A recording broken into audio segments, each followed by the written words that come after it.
Police, what's your emergency? Oh, police officers! Elite police units created to crack the toughest of cases. My role was investigating serious and organised crime. This was out of the ordinary, and this was a high-pressure situation. Calm yourself down. Their task, tackle the villains. Lots of us suspicion of murder, all right? And bring them to justice. A real whodidit. With unique access to some of Britain's most talented detectives, we explore, for the first time, their investigations. I've spent years putting together all of these tiny pieces of evidence. Their methods. The most bizarre investigation I've been involved in. And the evidence that's put some of the UK's most dangerous criminals behind bars. They look clever, and they're dangerous.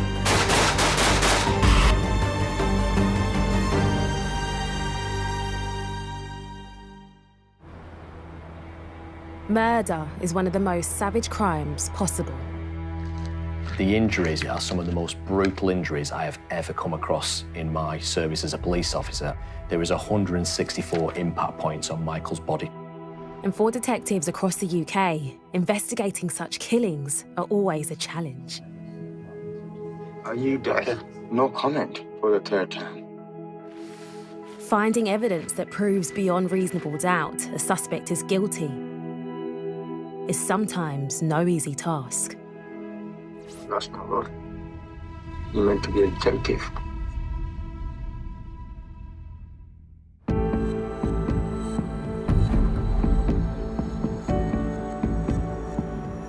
I've been with Lancashire Constabulary now for 21 years, predominantly as a detective.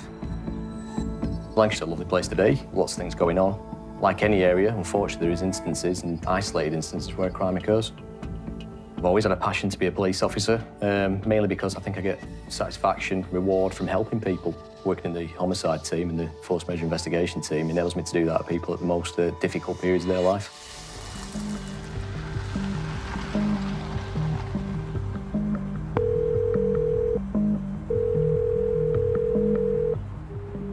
Police, what's your emergency?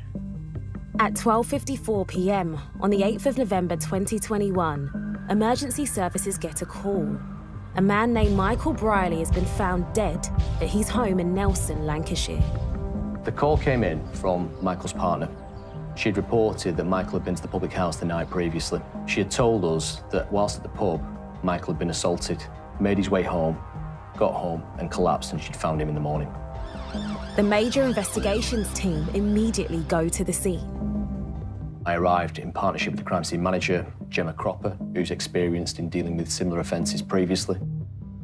One of the first things that we do when we arrive at scene is to photograph the scene extensively. So that's just to try and capture everything before anything's been moved. So that would involve going into a room and literally a term called quartering. We'd quarter each room and photograph extensively. So that would form our general shots. As the CSI team methodically work their way through the property, DCI Davies evaluates the scene. Going into any crime scene, for me, I have a job to do. My objective is to make sure that I can understand and interpret that crime scene in the most effective way possible in order to get justice and understand exactly what's happened and what the circumstances have occurred. It was quite clear early on there was only one way in and one way out of that address. Equally, when I entered the address, Michael was still present. He was laid prone between the bathroom and the hallway. Straight away, it struck me the injuries that Michael had to his face. He had clear injuries to his legs, and it was quite clear to me that he had been the victim of an assault. There was blood in numerous areas of the premises, albeit some of those didn't look to be fresh. Some of it looked like it potentially been cleaned. Identifying a suspect and finding evidence fast is key. So the golden hour, as investigators call it, when evidential materials are unspoilt and available at the crime scene, is crucial. DCI Davies puts a plan into place immediately. So the way we approach this type of investigation is to set clear strategies. We'll look at it from numerous different perspectives. We'll look at it through CCTV to track people's movements. We'll look at witness accounts, digital, forensic, every possible element of an investigation. We will start to look to unlift every stone we possibly can. As soon as officers and first responders arrive, the scene is sealed for forensic recovery. Forensic recovery takes precedence over the search because you can't compromise one over the other. What we then had to do was conclude our forensic search of Michael's home address. In the meantime, a team of detectives collect available CCTV and they begin door-to-door inquiries with neighbours and pubs in the area. But for the crime scene manager, Gemma, something doesn't add up. So from the information that was being fed to me initially from one of the other witnesses within the scene was that a fight had occurred elsewhere. The scene wasn't presenting in that way. So where the deceased lay, there was just a sort of contact blood and just blood pooling on the floor. However, the further into the property that you got, you could see that there was evidence of airborne blood, which would suggest that there'd been attack site had happened at that scene. It means Michael may have been attacked at home rather than in the pub, as suggested initially by his partner. Gemma realises they need a blood pattern analyst. So that would involve asking a BPA to come to scene and help assist with regards to interpretation of the blood that was throughout the scene, being able to comment on attack sites, if there'd been any evidence of clean-up. Blood pattern analyst Brian Hignett arrives at the murder scene. First thing we saw was the body of Michael. He was laid in the hallway on his back. He'd obviously suffered significant head injuries and leg injuries. The first thing that struck me, despite the fact he'd sustained such severe head injuries, there was very little blood staining around the walls of the door where he lay. If Gemma and Brian are right, the pub assault story can't be true. The evidence suggests Michael was attacked at home, so detectives suspect they're dealing with murder.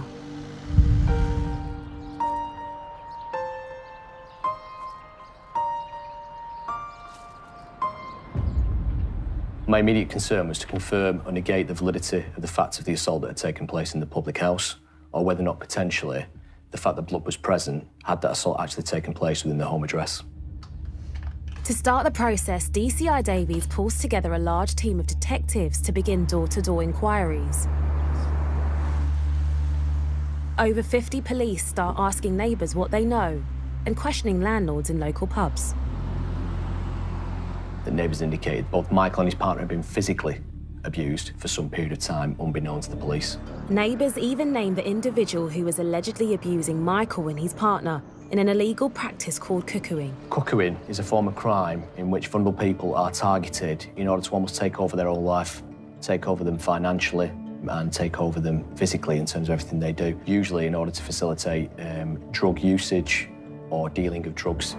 Cuckooing is a nationwide problem and is often connected to the County Lion's drug trade. 1 in 8 Britons have seen signs of it where they live. In 2021, police identified nearly 900 addresses across the UK where cuckooing was taking place, and vulnerable people, including children, were at threat. Officers learn that both Michael, known as Amos, and his partner are vulnerable and sadly easy targets. It's quite clear that Michael was a loved individual, loved by everybody around him. He was a kind individual, he was a caring individual, and he's an individual that certainly did not deserve to have this happen to him. And all I want to do is to obtain justice. Later that day, the huge team of officers scouring the neighbourhood get a break. Some CCTV from a residential security camera shows Michael with the man neighbours claim was cuckooing him and his partner.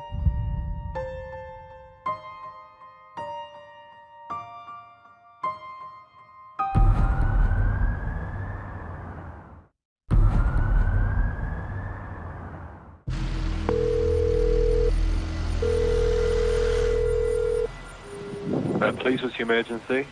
Lancashire's major investigation team are probing into the potential murder of 48-year-old Michael Brierley from Nelson, Lancashire. When we get to the scene, we treat it like reconstructing a jigsaw puzzle. Most pieces of the jigsaw are there. Connecting a suspect to the crime is always the most difficult task for detectives. And at the scene, forensic scientist and blood pattern analyst Brian Hignett is looking to do just that. It's our job to go around to find blood patterning, to examine them, to see exactly what they mean, to build a picture, put those pieces back together. What has happened? Where has it happened? Who's done this? Brian's task is not easy. At first glance, the scene is not clear-cut. In 30 years, I don't think I can ever recall ever seeing injuries that severe being inflicted by somebody being assaulted. They appeared to be more akin to somebody who's been involved in a road traffic accident. It was clear he couldn't have walked with those injuries. So part of the jigsaw puzzle for us was how has he received those injuries and where has he received those injuries? At this stage, police still aren't sure how or where Michael died exactly. It's a methodical, painstaking process. We systematically work our way through the address. We look at all areas, trying to identify any blood. Is there any blood patterning? Is that blood patterning telling us anything of what happened in the events leading up to Michael sustaining his injuries and subsequently losing his life? Exploring the detail of the scene soon reveals something of significance. There was very little blood in the hallway where Michael lay, but when we went into the lounge, we then found significant amounts of blood staining and blood patterning. In particular, there was a single-seater sofa in the lounge. The seat back and the seat base were heavily blood-stained, so much so that some of that blood had actually run down the front of the sofa and had pooled on the floor underneath. Behind the sofa and on the wall, there was blood patterning, what we termed impact blood spatter. It's this blood spatter which answered the question of where Michael had been assaulted. He'd been assaulted, sat in that single-seater armchair. This discovery appears to confirm police suspicions. Michael had been brutally murdered in his own home. Blood pattern analysis and intel from door-to-door inquiries turn the case into a murder investigation. And Lancashire Police now launch Operation Flaxen.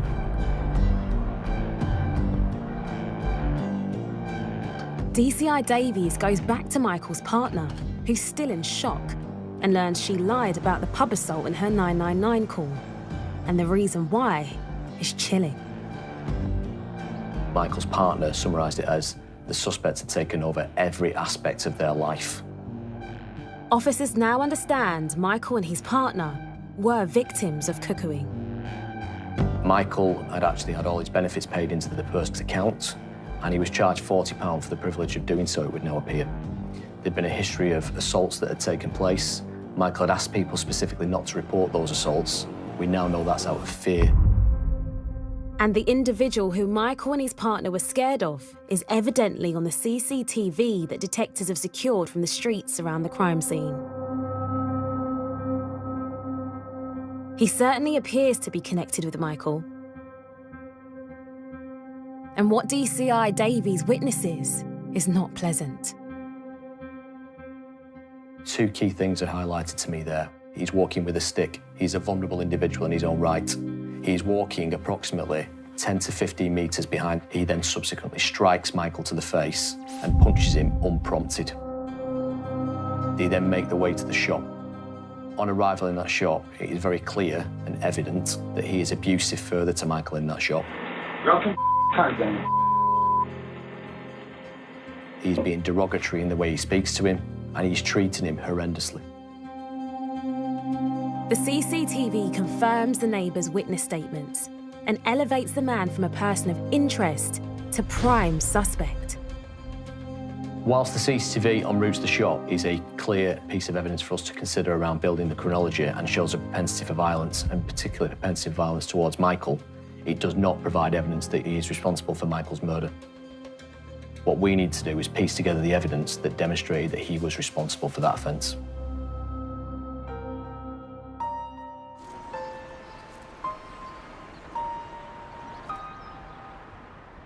DCI Davies' major investigation team is now nearly 60 people strong. Their task, to find physical evidence linking their prime suspect with Michael's murder. It was clear from the CCTV there was quite distinctive clothing that the suspect was wearing. Very distinctive beige jacket. You can see a clear Burnley football shirt and grey joggers. I knew that once he was wearing those clothing earlier that day, there was a strong possibility he was wearing them later that afternoon. They represented significant forensic value for me, and it was important that I recovered those clothing. The more time passes, there's a risk. Al knows the suspect could destroy any contaminated clothing, so he calls the team on the ground to see if the items can be found. When we became aware of the grey joggers, the focus then at that point was just to recover them as quickly as possible. It's nearly 13 hours since the murder of Michael Brierley was reported, and through CCTV, detectives locate an address where they believe the suspect might be hiding. Careful planning goes into any arrest for the safety of the public, for the safety of the officers who are going to carry out the arrest, particularly when you're looking to locate a man who's potentially committed such a savage and brutal attack. They were carefully planned officers, carefully well briefed, and knew exactly what they needed to do when they arrived. At 1:30 a.m. on the 9th of November, officers raid the address. 7. Mr. Police, open the door. I was going to put the door in, all right? Can you open up? Open the door or else it's going in. Hey, all right. Just a quick word, all right? Who's the guy in here with you now? Please, I saw a guy in here with you. He's got a food's in here now. When we arrived and entered the address, What's your name, Paul? he was clearly like a child, hiding under the duvet in a manner which he thought we wouldn't identify him. Why? Stand up. Stand up. Put your hands behind your back. Put your hands behind your back. At this moment in time, you're lots of suspicion of murder, all right? So you don't have to say anything, but if you have any defence, don't mention any questions, don't unless I'm in court. Anything you do say, maybe in evidence, okay? The fact we were able to identify and arrest the suspect swiftly within that first 12 hours maximised our forensic opportunities. Him as a scene could enable us to get forensic evidence for him as an individual. With the cuckoo suspect now in custody, DCI Al Davies and his team have an initial 24 hours to unearth enough evidence to charge him with Michael's murder. He came across to me as an individual as arrogant, as cocky, which was completely indicative, I think, of someone who's prepared to cocky with other people.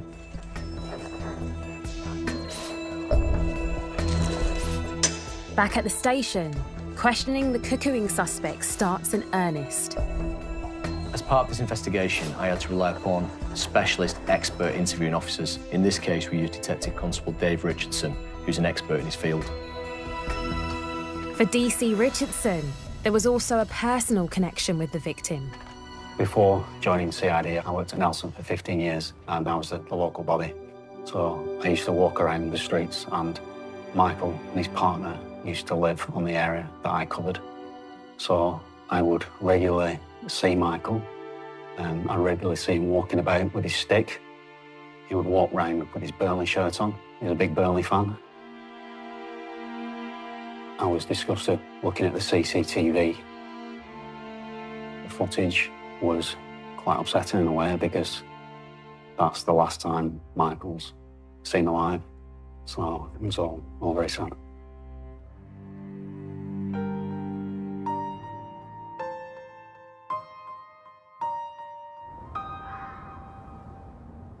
It's now 10 to 7 in the evening, and there's only 6 hours left of the initial 24.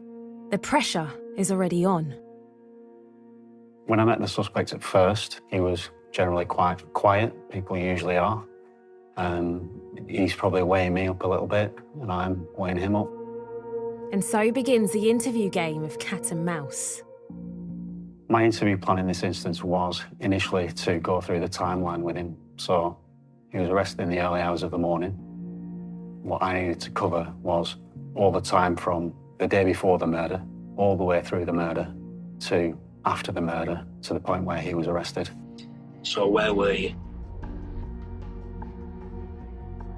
If you don't want to answer, just say no comment. No comment. Okay. You can answer if you want to. Where were you? No comment. Half the time they're advised to go no comment, so if they go no comment, I just follow my interview plan. But with the suspect stonewalling DC Richardson... Were you in possession of any weapons? No comment. Were you under the influence of alcohol? No comment. It looks like it'll be a long night. Are you responsible for assaulting Michael Brierley, also known as Amos, causing him injuries leading to his death? No comment. Okay. So just to clarify, at the time, just legal slapped him. break, or do you want to continue the interview? Yeah, can we have a legal break, please?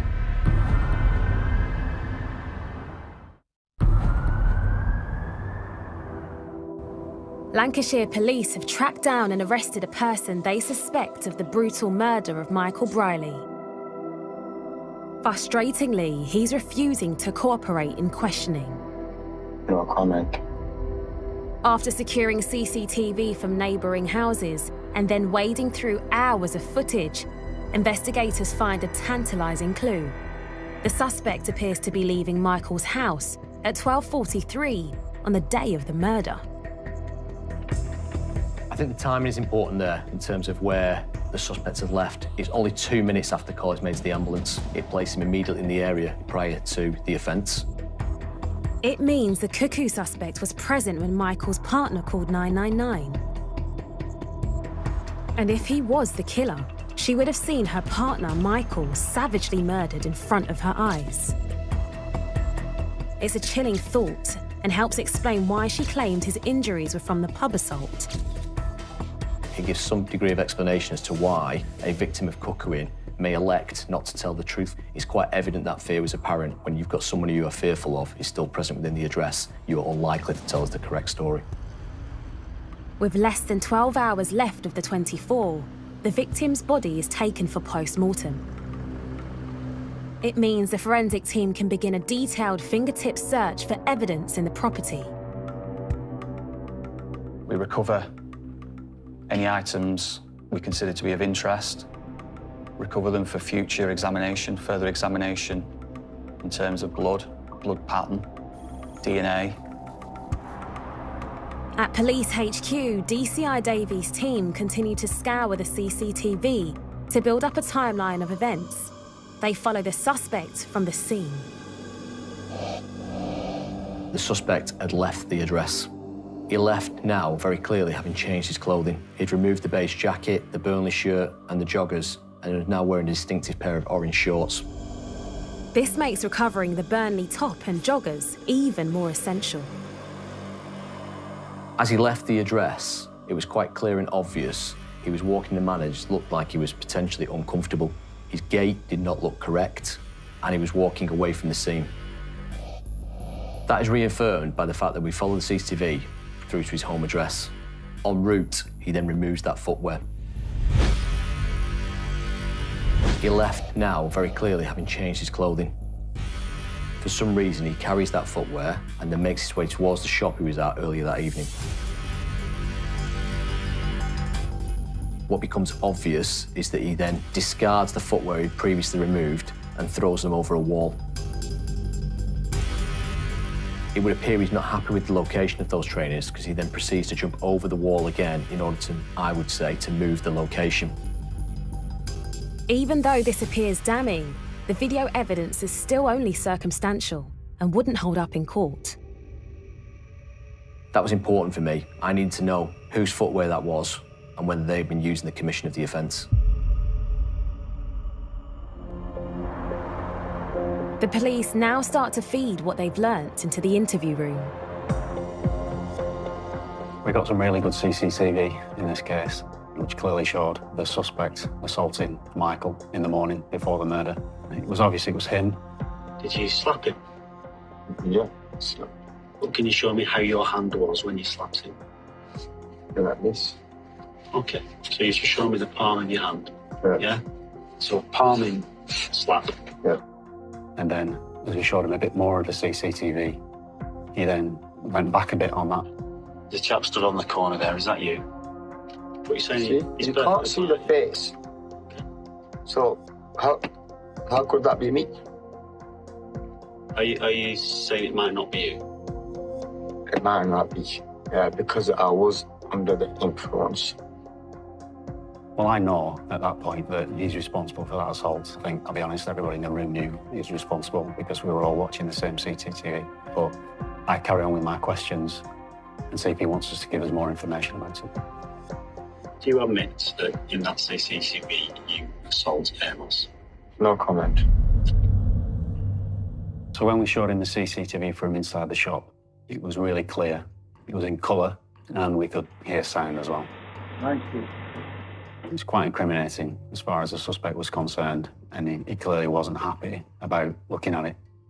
Right, and he looks perfectly all right. All right, okay. His cheek's bleeding, it's basically nothing. Yeah, he's picked it.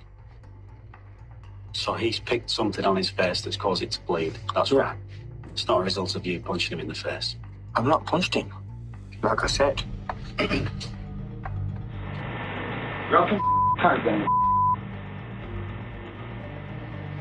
Did you hear that? Well, I can't. No comment. Okay. The CCTV, it wasn't good for him because it didn't show him in a good light. So at the moment, I've just asked you about the assault that we believe you've done against Amos. And I've just said no comment. Okay, I'm just telling you what's going on. And I was telling you what I've just said. And the more questions I asked him, the more unhappy he was.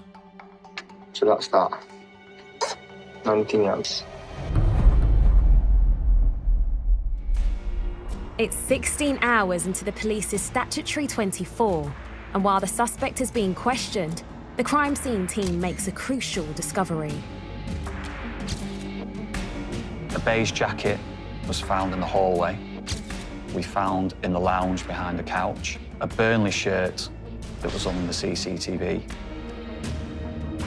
And in the kitchen, there was a pair of heavily blood-stained jogging bottoms that were also believed to be the clothing on the CCTV. It would be marked up as a priority, so it'd be a priority submission that we'd sort of rush out the scene. With the clock ticking, DCI Davies makes a decision to fast-track all the items for analysis and extend holding the suspect for an extra 12 hours. When we find something like that, it's a sense of achievement, but that's only the first part. We have to examine those in more detail. We can't do that at the scene. That has to be done back at the lab. And it's only when we examine it at the lab, the detail becomes more apparent. But there is still one major challenge for the team. They have no idea what was used as a murder weapon. Despite the extra time to hold the suspect, their questioning isn't getting anywhere fast. Why have you assaulted Michael? No comment. If we could ask Michael, what would he say about it? You'll have to ask him. I was disgusted when he said it. And I think you can probably tell in my voice the way I reply. Well, I can't ask him, can I? Because he's dead. I think at that point, I wanted the suspect to sort of understand that, you know, it's serious. We're talking about your friend, supposedly, that you've spent however long with is your friend and now he's dead.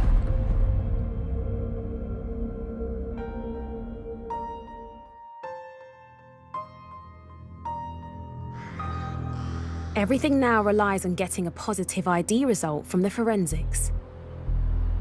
Knowing there's an individual in custody that's been questioned in relation to the incident, there is pressure.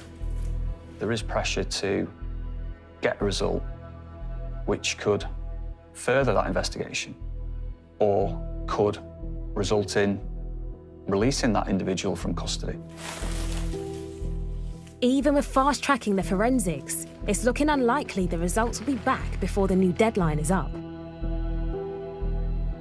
So DCI Davies manages to persuade the magistrate's court to extend custody for a further 36 hours.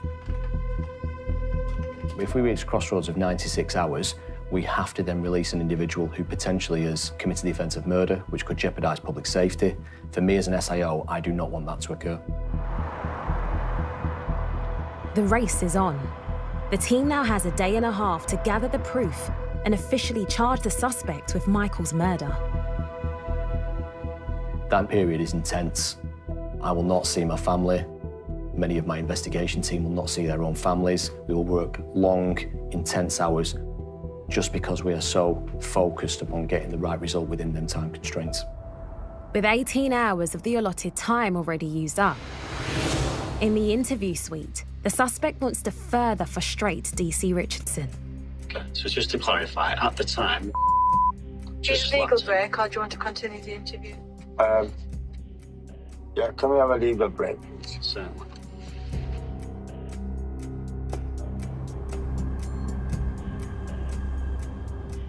Just remind you what we spoke about earlier. Oh, no comment. Can I just ask, are you intending to conduct another interview where you're going to put evidence to him or not? What, tonight? Any time, whether it's tonight or tomorrow. It's highly likely there'll be a further interview. 2021. By the next evening, the suspect has already been interviewed twice. But now the post-mortem report has come in. The details are shocking. Michael had sustained 3 separate skull fractures. He had a complex nasal fracture to his nose. He had 7 different rib fractures. In totality, he had 41 external injury points of impact. He had 23 injuries to his hands, inclusive of defensive injuries. It's quite apparent Michael had fought for his life. He had a laceration to his liver as a result of strikes. The injuries, for me, are some of the most brutal injuries I have ever come across in my service as a police officer and working within major crime. There was 164 impact points on Michael's body. The nature of the internal injuries are quite harrowing, even for me as an SIO.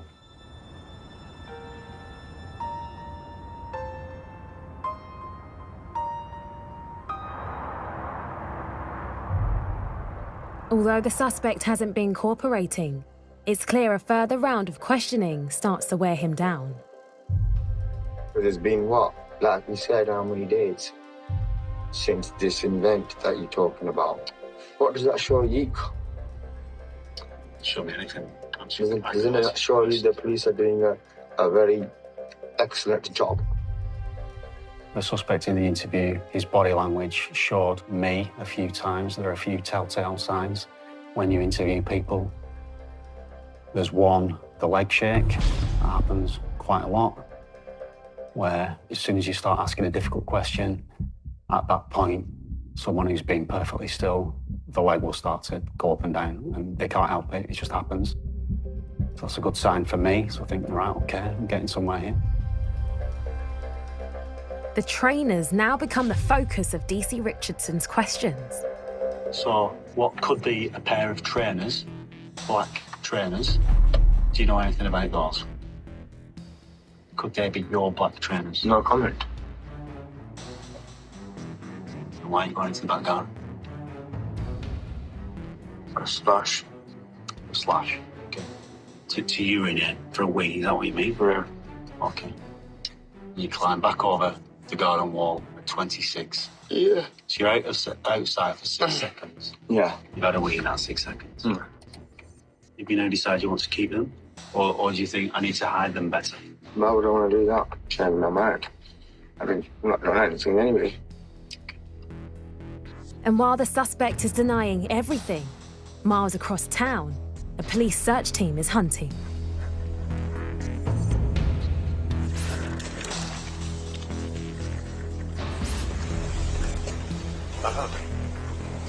Bingo.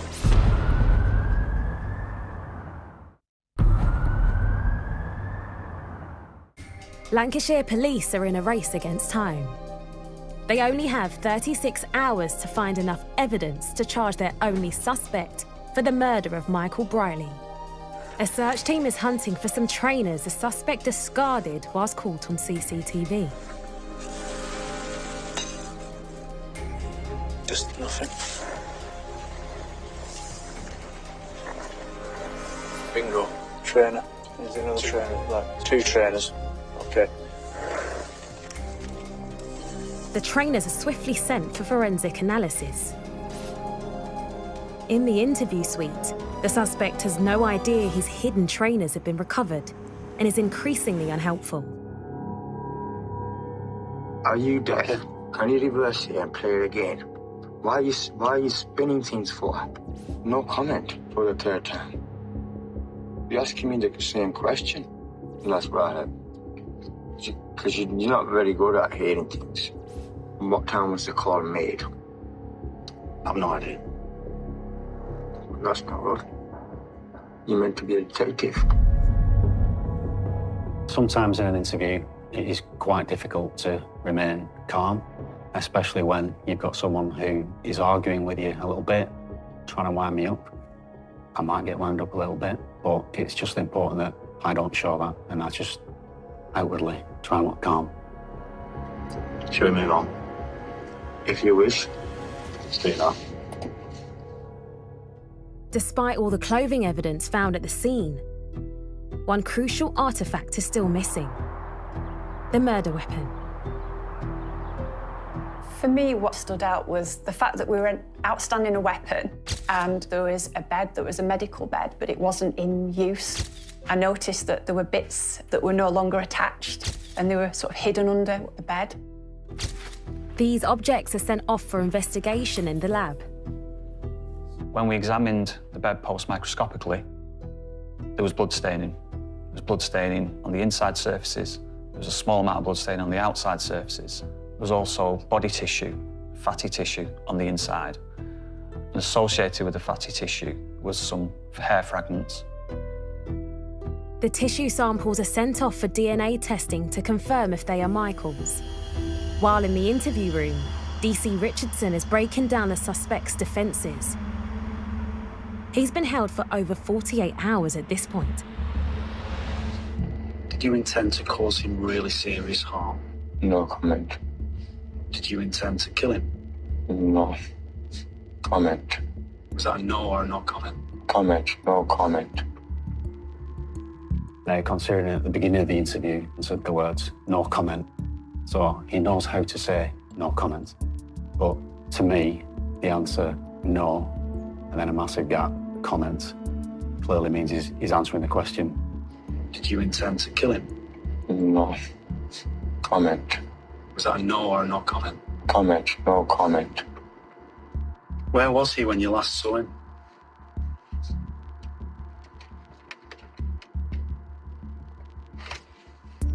No comment. With it getting close to the wire, it will soon be time when police have to either charge or release the suspect.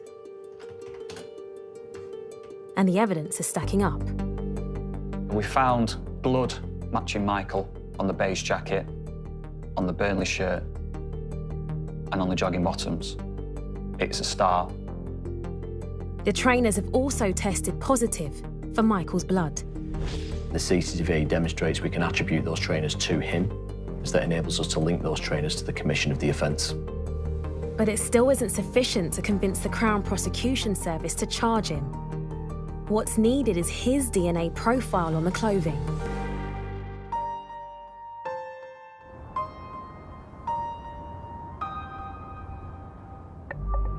Three days into custody and questioning becomes intense. He's got some horrific injuries. I know. So how have they been caused? I don't know. I don't know. Have you caused those injuries? I haven't, no. I've told you the truth now. I got worried. I can't stand the sight of blood.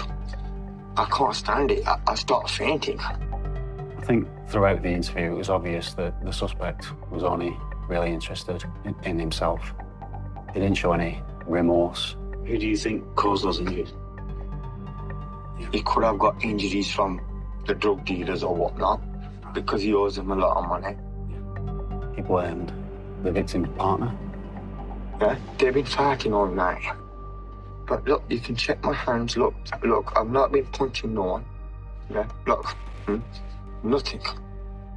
You check it. In the last interview, he blamed his girlfriend, so he blamed all these people in the interview, apart from himself. With the clock running down, the suspect has been in custody for 80 of the allotted 96 hours. Finally, the proof they all need eventually arrives. When we obtained the DNA profile from the blood on this bed frame, that was also found to match Michael. That was the weapon or the implement that had been used to inflict the injuries to his leg and to his head. With the murder weapon confirmed, Brian also has the results from blood splatter analysis. So in an assault, you first of all need to get blood to the surface of the skin. So that could take multiple blows before blood starts to be shed. It's only once the blood has started to flow and is free flowing, and it's only then once subsequent blows are inflicted into that blood, that's when you get blood spatter. It's the force of the impact into that wet blood that produces the blood spatter, which will deposit itself on an item of clothing or a weapon. The importance of the airborne blood is that it demonstrates that the suspect was either in close proximity at the time the offence took place, or he is responsible for that offence. The presence of blood spatter on the clothing shows that force has been used against Michael Brierley. It's the news they've been hoping for, to bring the killer to justice. But the police still need to prove beyond reasonable doubt that the suspect had been wearing the clothing at the time of the killing. We took samples from the cuffs of the grey jacket, and we took samples from the cuff of the Burnley shirt. Those DNA results came back, and the DNA of the suspect was contained within those profiles. It's the final piece of the puzzle. Finding the suspect's DNA on clothing covered in Michael's splattered blood is incontrovertible proof he is the killer. On the 12th of November, 4 days after Michael Brierley's death, the suspect, Naeem Mustafa, is charged with murder, a result for the major investigation team. The fact that we're able to charge the suspect within the 96 hours available to us demonstrated the extraordinary effort of the officers, the dedication, the commitment each and every one of them committed to this investigation. This is actually why we do what we do. This is what we always strive to achieve. We want to ensure the family and Michael, the person responsible for this offence, is brought to justice. On the 9th of May 2022, Michael Brierley's murder trial begins at Preston Crown Court. I think it is awful that an individual would put a family through a trial after the offence they've committed when there was such overwhelming evidence of guilt. After less than 3 weeks in court, the jury returned their verdict. The suspect was found guilty at trial of Michael Brierley's murder. He received a mandatory life sentence to serve a minimum of 27 years. I would describe this offence as a cowardly act on vulnerable people, a disgusting, a despicable act, something that I would not expect anybody to have to endure. This case will always stay with me. It's a case that I will always remember the time I entered that address to see poor Michael lay out on that floor. The result achieves justice for Michael and his family, but the fact remains that across the UK, more and more vulnerable people are becoming victims of cuckooing. The term cuckooing and the fact that cuckooing occurs is becoming more and more recognised now around the country. It does happen. What I'd be keen to do is make sure, and this is one of the things the family are keen to do, is make sure we can try and prevent other people being victims of cuckooing or something that it leads to, as in this case, the most tragic of outcomes. So if people know of anything, I can only ever appeal to them to come forward, share that information. We will always respond to it.